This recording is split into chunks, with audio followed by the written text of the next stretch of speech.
इस क्रूरता को अंजाम देने वालों के खिलाफ हमारे पास सारे सबूत हैं। पुलिस अधिकारियों ने अलग अलग तरीकों से इन सबको एक एक करके सब कुछ बताया। कितनी बेरहमी से इन 6 लोगों ने यानी गैंग बनाकर मिलकर एक गाड़ी को ले जाकर यह सब किया। इसे अदालत में साबित किया गया है। जैसा कि इस फैसले में पहले ही कहा गया है, वह साबित हो चुका है। मुझे इसमें क्या उम्र देखनी है? कुछ लोग जो जन्मजात अपराधी हैं, उन्होंने यह किया है। वे कई लोग अलग अलग जेलों में रह चुके हैं। यानी कुछ समय बाद ये सभी लोग एक साथ बाहर आ जाएंगे। तब इन अपराधियों को क्या संदेश दिया जा रहा है? भारत में कौन सा संदेश दिया जा रहा है? केरल में कौन सा संदेश दिया जा रहा है? अगर हर लड़की को ऐसा संदेश मिल जाए तो कल केरल में कितनी लड़कियां आजादी से बाहर जा पाएंगी? यह एक सवाल है। इसमें से किसी भी कारण से कोई बहाना नहीं बनाया जाना चाहिए।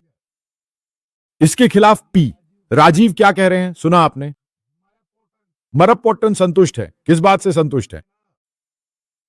क्या 20 साल तक संतुष्ट रहे? 2 जाने जाने तक इन्हें क्या दिया गया? या तो इन्हें फांसी की सजा मिलनी चाहिए थी इस घटना के लिए। ऐसा ही है, भारत में उस केस के बाद यही हुआ है। क्योंकि हम जिस भारत में बड़े हो रहे हैं वह ऐसा ही है। अगर हमारी बेटियों को भी हमारे समाज के लोगों से इसी तरह का अनुभव होता है तो फिर इससे क्या संदेश जाएगा? फिर भारत कैसे आगे बढ़ेगा? यानी सिर्फ फाइल करने के लिए। जजमेंट फेल्योर रहा। मुझे नहीं पता कि अभियोजन ने क्या किया, वह भी फेल्योर ही रहा। इसे कभी भी स्वीकार नहीं किया जा सकता, इसीलिए वहां जाकर इसे रद्द कर देना चाहिए।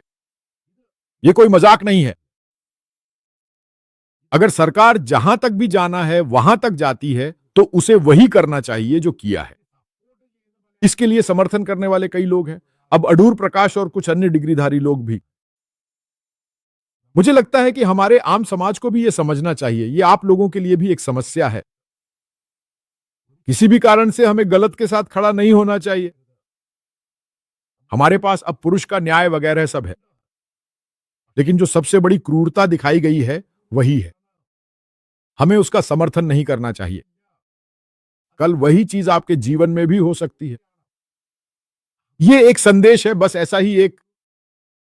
क्या आपने कभी सोचा है कि अगर यह पॉजिटिव होकर चला गया तो स्थिति कैसी होगी?